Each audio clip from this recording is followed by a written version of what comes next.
Hello all, welcome to another session of SK Skills. Today, Prem is going to lead an open discussion on NGINX architecture. So it is going to be open discussion, so everybody can contribute. Prem would be leading and moderating. So our goal is to finish this like in 1.5 hours. So yeah, need to also be cautious about the time. So yeah, with this over to you, Prem. Hello everyone, welcome to SD skill session. Today we are going to discuss about NGINX internal architecture. So I think everyone will aware of what is rate perimeter, what is reverse proxies, right? So in line with that, NGINX is one of the core, I would say system is to support reverse proxy as well as rate limiter kind of job. So it's very powerful in terms of performance. And in fact, some of the things like we can use as a web server also. The advantage with NGINX is, more like if it's very powerful in sense like for static content, right? It's very powerful in terms of performance and other things. Apart from that, it's not a regular web server. It does some intelligence. We will talk about that in detail. Probably if you have any questions, maybe we can you can stop me anytime. We'll discuss more because I'm also I'm not very expert in this area, but I'm just interested to gather some information. That's why this is ad hoc session, so I just it came to my mind, so we just started about this topic. Yeah, so maybe we will start, right? So probably Can you give a brief about NGINX, like what it is and how it functions? It's kind yes. of Yes. So as I said earlier, that right, it's like it lacked as a web server first, right? Simultaneously, we can use this as a reverse proxy. Reverse proxy in the sense like you have a front end web server.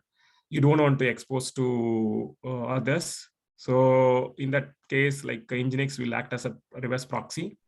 So probably like we will talk about what is reverse proxy, right? Reverse proxy is like it is basically protecting web server, backend web server or front end web server, and is from client aspect it is like acting as a server, but internally it's not doing web process request for the client. Indirectly, what it does is like kind of a proxy service. That means it directs a request to appropriate web server and get processed by whatever processed by web server. The request will come to NGINX server. Then NGINX will serve to client. So basically, it's like a proxy, reverse proxy. This is called a reverse proxy. It's so reverse proxy is on the client side, right? I mean, in the client premises. Yes. No. In client will talk to similar. I mean, our client doesn't know that he's talking to web server or reverse proxy server. It doesn't even know that. It's like a client will, as usual, talk to server same way, but it is talking to NGINX. What NGINX does is it is not actually processing web service request. It is passing it to other web server like Node.js or IIS or any other server. Okay, for that matter, right? Because the reverse word means it's, let's say there is Infosys and somebody from inside Infosys is trying to access google.com. The reverse means that component physically is in the Infosys premises.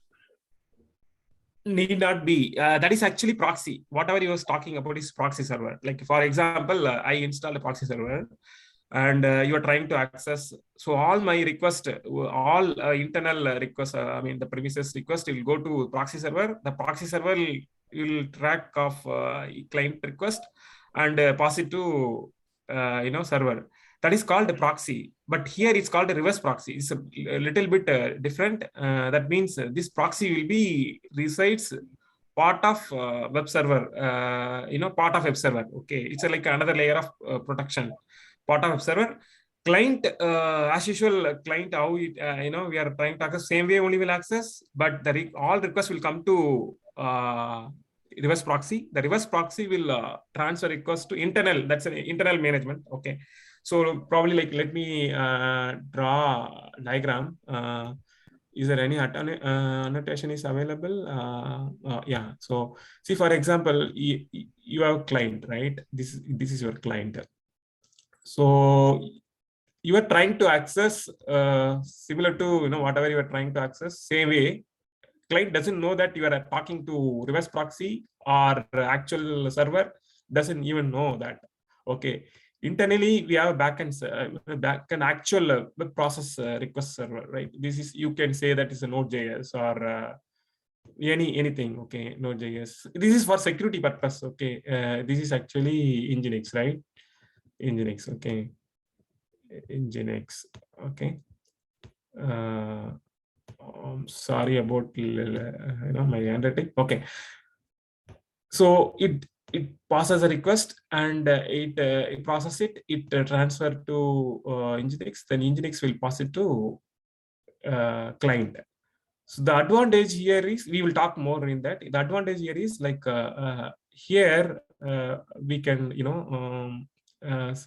we can do many operations. Part of this architecture, right? We can do many things like sometime ago, like we talked about rate limiter, right? So rate limiter also we can do using this architecture. Then if you want to do like so for example, we have we talked about it's called like load balancer, right?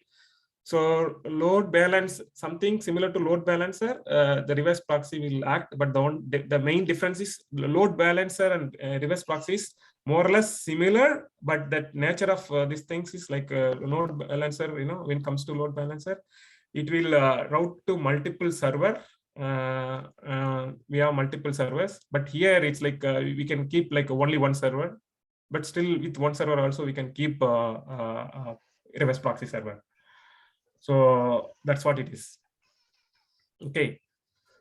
So this NGINX behaves as a load balancer, right? Yeah, I mean, see, there are two things, right? For load balancer in the context, right? You have multiple web server, but you wanted to do balance, between web server, right?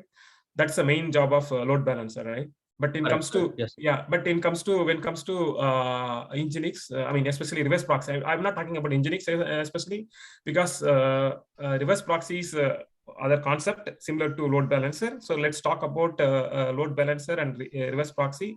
Then we'll come to NGINX. NGINX is a one kind of tool. It will facilitate these requirements, right? So for example, load balancer scenario, we need like multiple servers to do the balancing. So load balancer will acting as a moderator to do this balancing thing, right?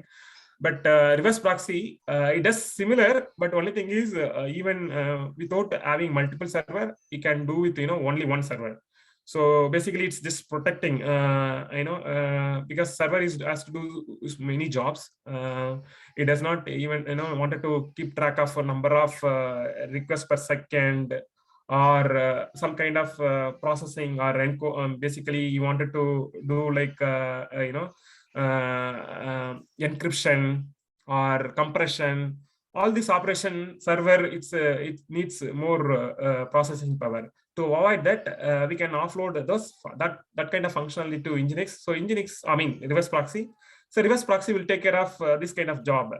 For example, request comes, okay, one request comes here to reverse proxy. It is passing it to server. Server is sending, because it's all sitting in the same premises, right? Same premises and same region or whatever, right? Same premises. Okay. So the request sent back here. Then, but this is like a big file. But he wanted to transfer to client. but that you wanted to minimize the data transfer. So what we need to do, we have to compress the data. So the compressing job, this can we can use reverse proxy for that purpose.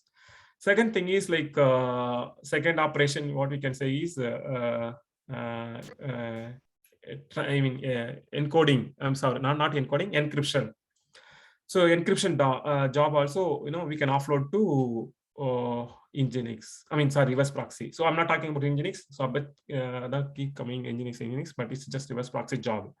Similarly, for example, some static content, some image web file, image files, or some static content, raw static content, that need not pass it to web server. Only pure dynamic content or processing thing, you can pass it to web server. But all static content, you can keep it here and pass it, you process it here and send the request back here. So this is one job we can do. Okay, so this is the main main functionality of reverse proxy. It's kind of a load sharing, and we can offload. So that is what it is. Is it clear? Yeah, makes sense. Okay, so now we'll move Yeah, on. it's clear. I think some of these terms are like I think some of this like gets confusing after some time, because it seems like one thing is doing all the things, right? So these terms are a bit overloaded, but anyway, carry on. Yeah, so I think if you look at the internal architecture, I think so in this reverse proxy, one of the main thing like NGINX is NGINX server can do this job. When we discuss more in detail, right? So now we will get more clarity, like suppose in case you are designing a system, but it's not a big scale system, like any small scale system, but still you wanted to protect your web server to track unnecessary traffic or some kind of offloading, as I said earlier, like caching or static content, that kind of thing, we can offload to the server, so that the backend server will be protected. Yeah, so we'll discuss more on that. So just to be like sure about these terms, I'm just thinking, okay, this is not a question to the presenter, Prem, but I would say like reverse web proxy, at a minimum, it should do the proxy work. Rest of the things is like complementary. For something to be called a reverse web proxy, it should the proxy work. Yeah. Okay. Yeah. This is additional, for whatever we talked about, caching or compression. All these things is additional job only. It's all optional thing. But the main and proxy means I just want to confirm for myself. Proxy means basically hiding the IP of the server behind it. Yes, exactly. Or client behind it. Yeah. Yes. Okay. Yeah, exactly. But only thing is, it resides in the server premises, so that's why it is called reverse proxy. So there are two type of proxy, right? Forward proxy, reverse proxy. So at client side, we say it's a proxy. If the client side is doing as a proxy, that is called forward proxy. For example, as one of our gentlemen has like Infosys premises, he installed a server. All the clients is talking to the server. The server is the one talking to other server. In that case, that's called a forward proxy. But here it sits, it resides in near to the web server. So in that case, it's called reverse proxy. Yeah, I think the simple way to put it is the forward proxy hides the clients. Reverse proxy hides the servers. Server, exactly. Nice definition. Yeah, it's a nice explanation. Yes, exactly. I did not put it that way. Yeah, exactly. So okay. So now we'll talk about more, on NGINX. This is one of the prominently used. Is a high end. I mean, if we see like vastly used for this purpose, the reverse proxy purpose. So let's talk about what is the specialty of the reverse, NGINX process model. So how it's different from others, right? That's the main thing. This architecture is very unique. So we'll talk more in detail. So if you look at here, this is just a process model.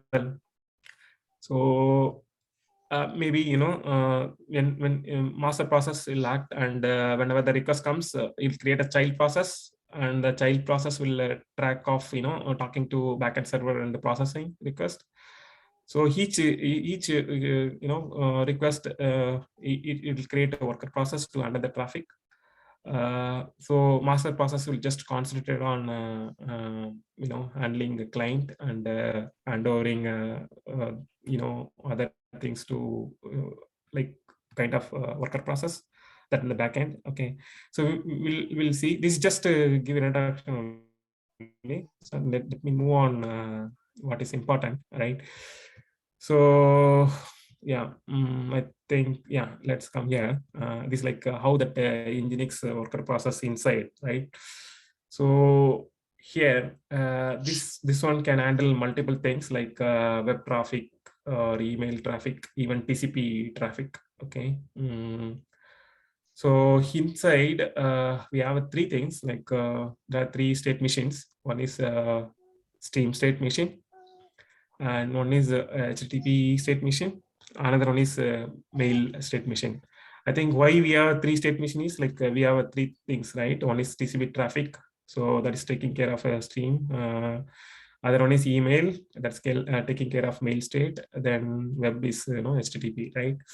So this is the one thing. The specialty here is like it is like a non-blocking. It's everything is event driven processing engine. That's a beauty of NGINX process, right? So now we'll see what is how is handling that. You know, you were talking about multiple things earlier also, right? Like static content, disk cache, all these things. So that is handled separately. That's a separate component. And similarly for logging and error handling, so all these things is handled a separate component. So when the request comes, and it will basically, it will, you know, spawn new process, do its job, right? Appropriate job. In case if it is static content, it just routed to, you know, static, then that will be forwarded and handled, okay, by this way. And if it is actually you know, HTTP traffic, then it needs to be forwarded. It needs to be forwarded to you know, actual web server. Then that will be handled separately. That's a proxy job here. And similarly, you know, all related to memcache or, you know, whatever mail related traffic, so that will be handled separately. That's called common gateway interface kind of thing, right? Yeah. Any questions? Yeah. What is mail state? Are you able to configure email services in NGINX? Yeah. Yeah, we can configure. That is optional. Yeah, that's optional. There is We can do that also. email server built in on top of NGINX. That is what you mean to say? Yeah, it's like another component. You know, basically, it's like another configuration. Like we are for HTTP port, we are configuring like port 80 or port 8080, right? Similarly, for a mail server, SMTP 22, SMTP, yeah, 22 or whatever. Yeah, so like that, we can configure and we can control it. And even in fact, you know, that we'll see like in detail how we are controlling, you know, the rate limit and other stuff, right? But similarly, like we so far we were talking about you know, HTTP related web you know, rate limiter or you know, other security related things, right? Similarly, even mail client also we can do that, you know, protecting mail server. We can do this kind of a rate limiting or checking the you know, client server certification validation. All these things you can do. Okay. Right. So you are saying NGINX has inbuilt mail server in it, right? Not mail. Yeah, basically it's a mail route. It's not a server. It's a mail routing. Okay. Kind of a web router, right? How you do web router? I see. Same. Yeah, okay. Same. Okay. Got it. Yeah. Thanks. Yeah. Yeah, we will. That's what I think. This section is talks about SMTP, IMAP, POP3. These are all mail protocol. It supports that. Similarly, for TCP socket, I mean, basically in your application, we wanted to talk to, we want to control TCP traffic. For example, you created a custom application that uses like, not a regular web port, like maybe, 8,200 or 8,500, something like that. So if you want to control that, you can do that. Okay, like usually in firewall we'll configure, some of the ports, in order to access, you will open port and do that, right? After that, if you want to track those traffic stream data, I think we can configure through NGINX. Okay. Suppose, yeah, that's what it is. Typically in normal internet world, we will not open up those ports. But this is, this kind of things, if you are trying to build one kind of internal system within your organization, and that's like a closed system. Basically, it's not a web exposed system, but it's a closed system. In that case, it is very much useful. Okay, yeah. Let's move on to next one. Is it accurate to basically say that NGINX is basically the orchestrating tool to basically for different resources are based upon how many of those resources are available? It will handle those requests appropriately. Is that succinctly what NGINX is? Yep. So far, I think if you see from the world, we always talking about a rate limiter, and we are talking about web server related things. Right? Same way. Similarly, for other functionality, raw TCP connections, you wanted to manage those data, TCP data, raw socket communication data. You want to track and protect. You want to apply similar concept like how we are applying for rate limit for web server. Similarly, we can apply for this one also. So this is like a common architecture. We can apply to any kind of service. Yeah. I think you can go on mute. Someone, on mute. Yeah. So that's one. So I have a question here, Prem. So let's say there's a brand new TCP connection is being open, and then a new thread, new process handles that the TCP connection stream, right? So from that time onwards, so whatever process is handling that stream of data between between end to end, right, between client and server. So is that same process going to handle for all that connection, the TCP connection, until it's closed? Yeah. We'll talk about that one maybe. So one thing I want to tell you that, right? See, this is actually, before getting to the topic, I'll tell you one more thing. Actually, this is not a dynamic. See, this server configuration is not a dynamic thing, right? It's not you cannot apply everything on the fly. So it is like a pre-configured. So like how we are setting up web server, similarly you can set you can configure, okay, the TCP port number you want to specify, and you can give a static configuration. Once you apply it, then server will take care of that. The server will take care of that. So that is how the basic setting. So first thing is like, it's a static configuration we need to feed to NGINX. Then after that it will handle. Then come to your question. Yes. So basically what it happens, right? This is actually reverse proxy is not just handling web requests. This is similar to web proxy. Same way, this will handle for other raw TCP related communications also. So same way. Right. Basically, like once TCP you open the session, even HTTP also, right? If there is the end-to-end session or a connection, right? So the same, whichever process handled opening that connection or session handles till the TCP connection or the HTTP session finished, right? The same process handles that. Is that correct? Okay. Yes. Yes. So for that, right, I think I'll put one more. Maybe if you go back to see this diagram, if you go back here, right, maybe this one, right. So this is a master process, right? The master process is the one actually talking for external, you have one more. This is a client. Okay, this is a client. Okay, so this client it making a request to request it all the it will come to master process only. So what master process does is it preserve this socket. Basically it preserves this. It's listening, always is in listening mode. It preserves this socket connection, and it opens up new child process.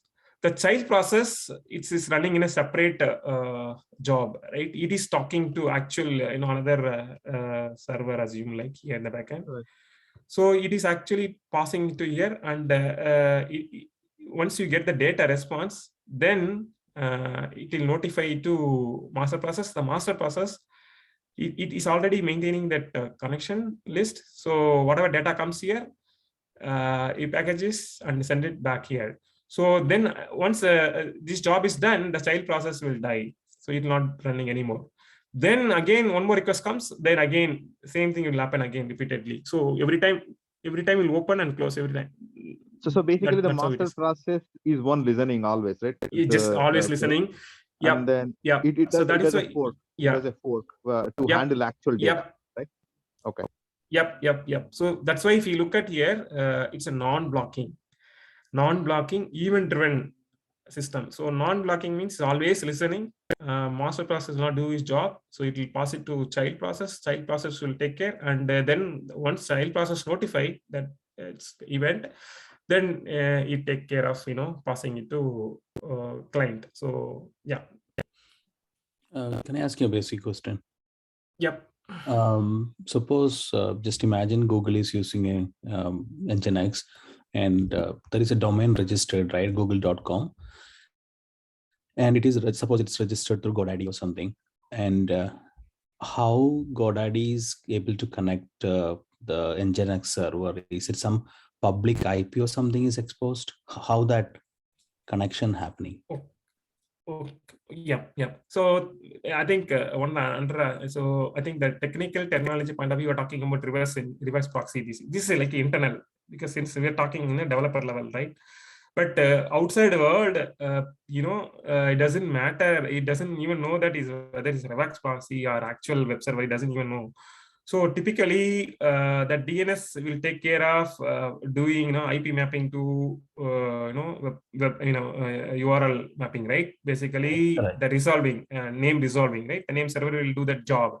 Correct. So what will happen here is like when you try to access this website. So first it will go to DNS server. That's a big concept, right? It will go to DNS server. The DNS server will resolve his IP address, and it will forward to this one. So from outside world, it doesn't even know that it's a real proxy server. Reverse proxy server or actual web server. Doesn't even know that actually. Okay. But since we are at developer level, we are talking, okay, this server is doing this job, this is how it's handling for reverse proxy purpose and all. We are talking about this just. So that's the thing. So you don't get confused with the DNS resolving and actual web server. The same, everything will work same way only. But we are just splitting a job to multiple things. One server, it will act as a backend server or front-end server, actual job, but this is like a proxy job. So yeah. So you mean to now say we are that, talking about a proxy job. So no, you mean to say that if you install a NGINX on a server, the server will have an IP address. That IP address, thus, when you receive a request, whatever our public IP or whatever, that server will resolve the NGINX server IP, right? Yes, exactly. Yep. Okay, got it. Yeah. So in fact, NGINX will act as an actual observer also, for that matter. But this is additional capabilities. It will act as a proxy, it will act as a mail client to proxy, etc. This additional capability. But you can use very well. There is no restriction. Instead of Node.js or IIS web server, you can host, your website also part of NGINX. There's nothing wrong in it. But this is very efficient for very efficient for static content handling and proxy server. That's why it is, it is meant for that.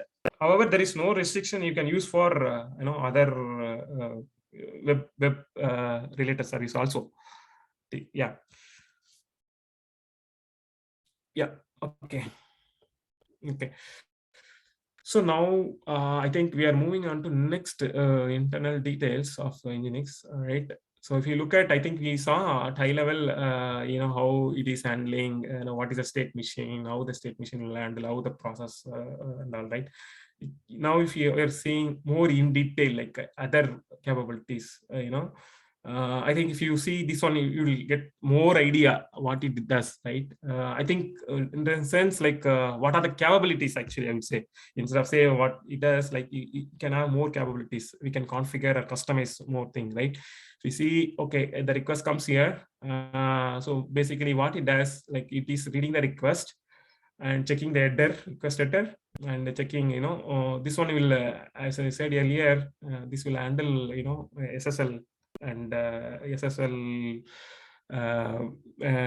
Basically, it is, doing certification validation and checking the traffic, encrypted traffic. Okay. And it is also we can apply, bandwidth shaping to all the client traffic. Okay. So that will, yeah. So, and also you'll keep checking the keep alive of the system, right? This is the main thing. So once this is done, it will pass it to, once that read request, everything success, there is no problem with the certificate, everything looks good. So it will decrypt the traffic and it will pass it to other layer. So maybe, from a client to server, maybe we have a SSL for protecting, data. But because it's once it's come to your premises, like your web server premises, then you validated certificate, but the backend communication, you have another web server, right? Backend web server.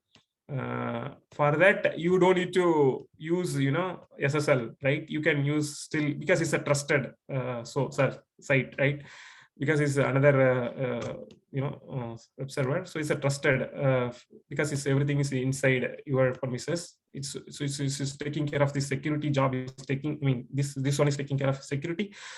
So once security check is done, you are allowing other traffic inside your premises, right? So that is one thing. So once this is identity configuration block, everything is is done, then checking a rate limit. Okay, if there is no problem with rate limit, again it is doing the perform authentication. In case there is a problem with the rate limit, you see some suspicious thing, then you're redirecting to internal sub request. So this will this will go like that. Okay, in case everything is good, performance authentication, everything is done, and then it is giving, it is allowing you to generate content. It will come to here, this component. Yeah, in case, yeah, this is one thing. Then probably like let me, yeah. So can you elaborate what is rate limiting? Like rate limit, I think, I think I'm not sure whether you attended this SD skill session like 2 weeks, I mean 2-3 weeks ago. We discussed about rate limiting, especially one big topic, right?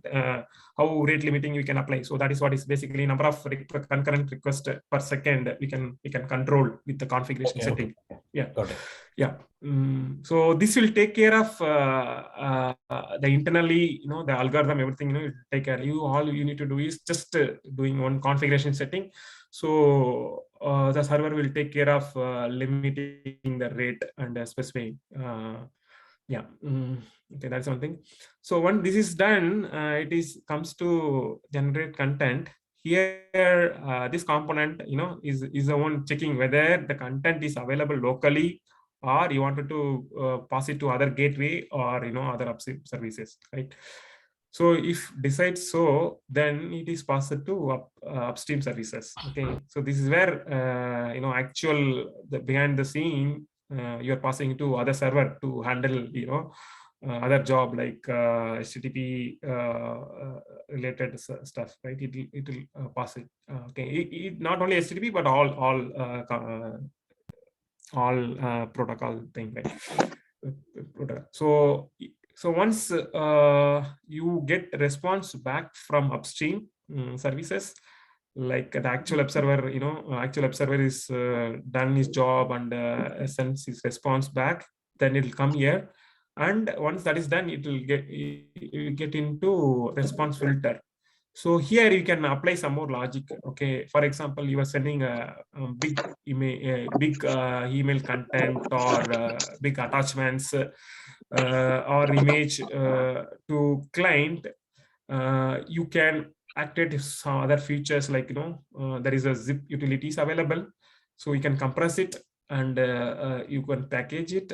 Then you can send your response back to your main your main read request header.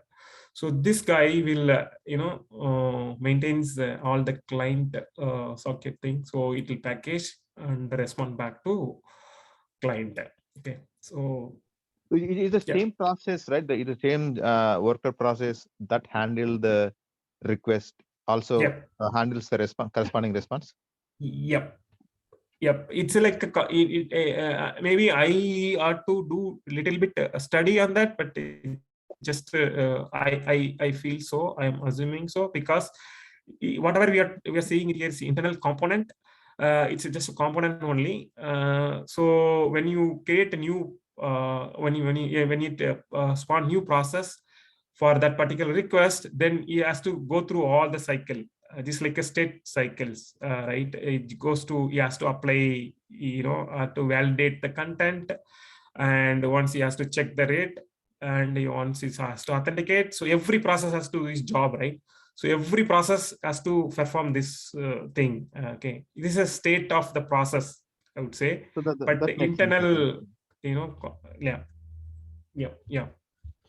Again, if you configure, if you don't want to perform, then all process, it will not apply rate limit.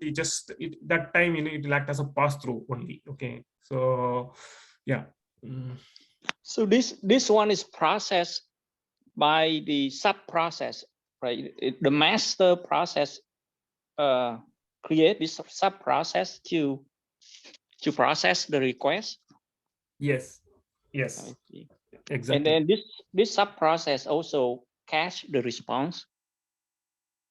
Like I see in the bottom there, it say response caching. I think the catching, the catching, what will happen, right? That's like a catching is nothing but on database kind of thing, right? So basically it will store in a key value pair in a form of catching. So every process, when get his response, like it will fetch from the catching and validates. If it matches, then it process it, something like that. It's like catching is nothing but like kind of it's like a separate in store data store. Every process has to do this operation. I feel so. Okay. I think in this diagram, caching seems like an upstream service where client is directly talking to the cache. Is it really part of the NGINX itself, or is just an upstream service? No, upstream service is also part of NGINX only. NGINX only. It's everything is belongs to NGINX only. So this upstream will The upstream services only also running within the NGINX upstream services there, the box that's also running in NGINX server. Yes, exactly. So everything is the entire thing is NGINX only. Okay. Even if you look at NGINX configuration, if you look at NGINX configuration, right? If you see, we can configure upstream, different port number and all. So basically, the request comes here, right?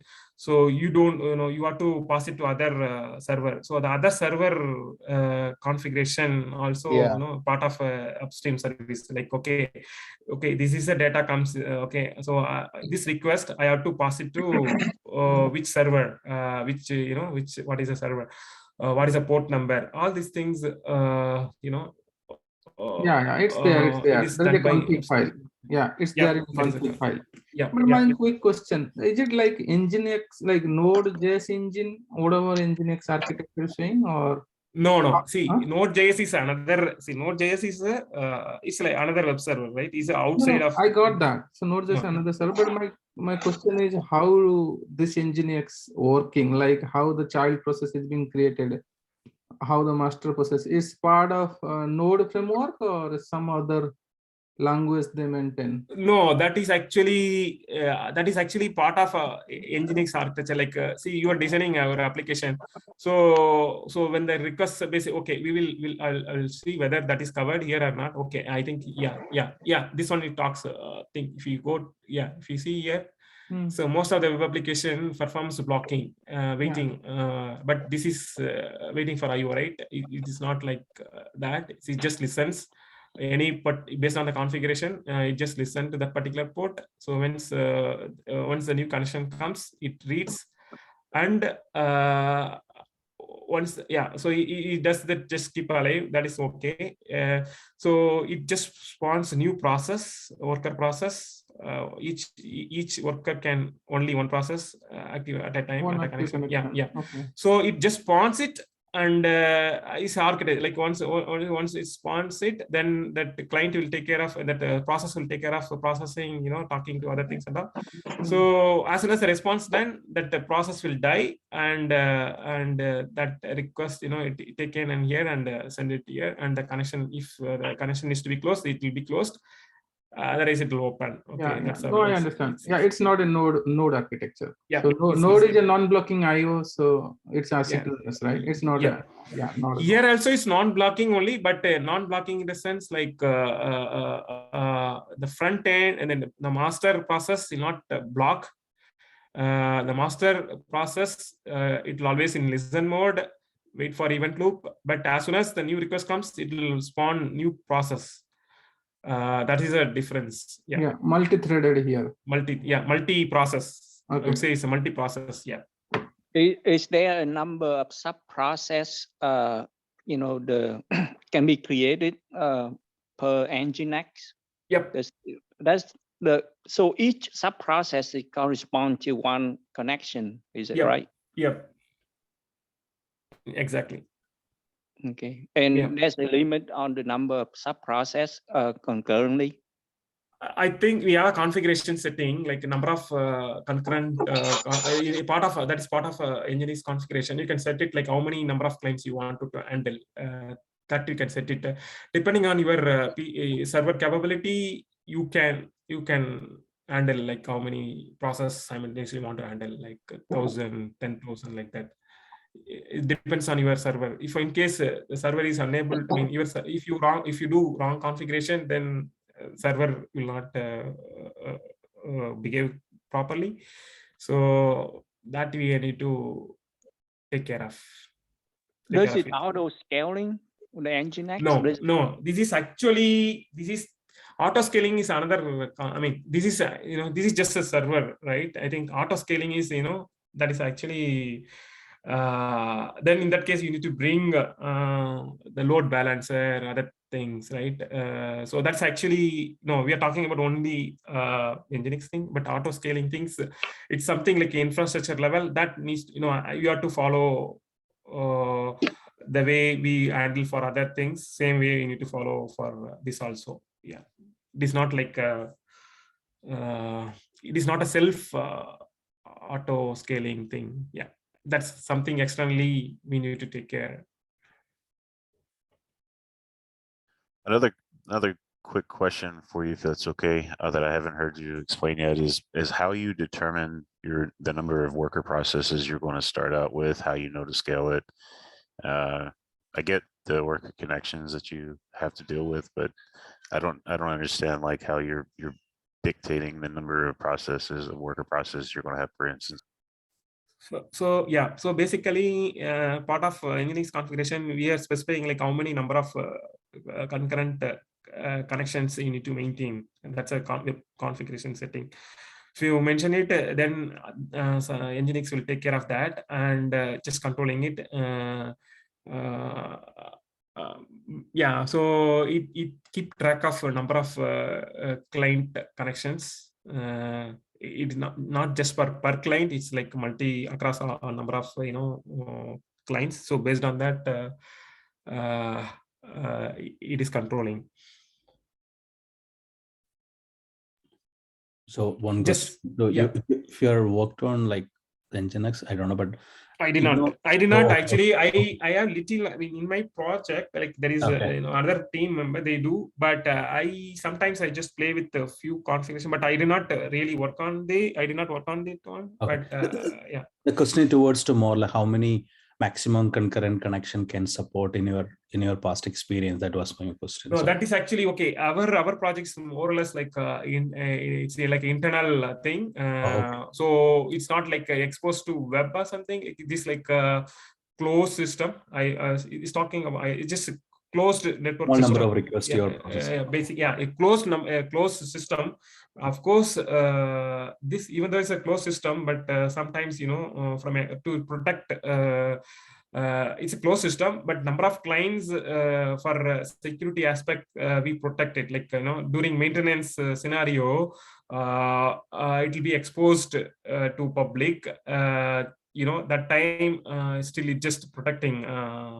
This one for that, like we can set it. Okay, so I cannot take that as an example here because that is very non-relevant to our service-oriented or enterprises level. But if you see NGINX, there are many companies using it. Like for example, Netflix. I read about it. Like Netflix. There are so many people. Maybe let me go down here.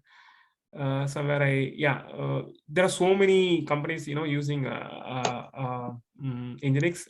Especially there are two type of thing. Like one is NGINX open source version, so that's you can do minimal thing. There are NGINX advanced version called premium version kind of thing. That one you can do all there are so many operations whatever we discussed.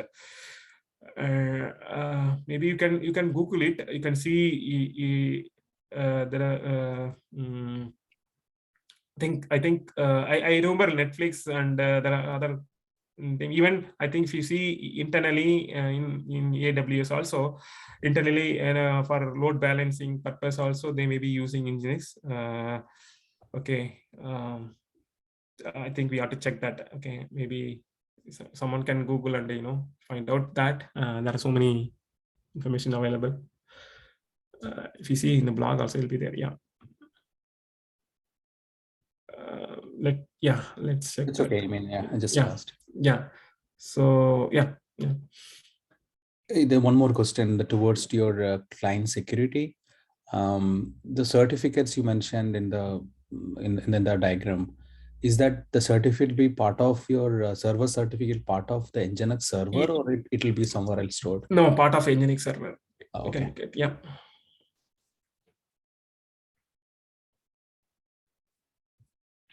Okay. So this is I think this is what the actual architecture. I think we talked about a level thing. Now we are talking about how that event looping happens. So wait for event socket connections, then accept it, then set to non-blocking, and there is a timeout. Yeah, we can say timeout or error or something. Then it closes it. Similarly, yeah, it goes like that. Okay. Yeah, that's all I have for today.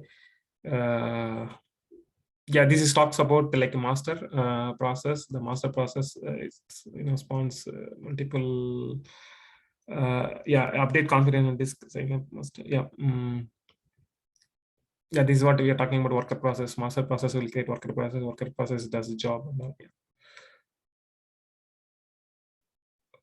Yeah, so someone says like, dynamically you can update the configuration and reload it. It's a simple, lightweight and reliable operation. It means running, just command, check the configuration on the disk and send the master process up signal. Suppose in case you modify any configuration runtime, you wanted to update it, it will act quickly and update it. Yeah, that is what it is.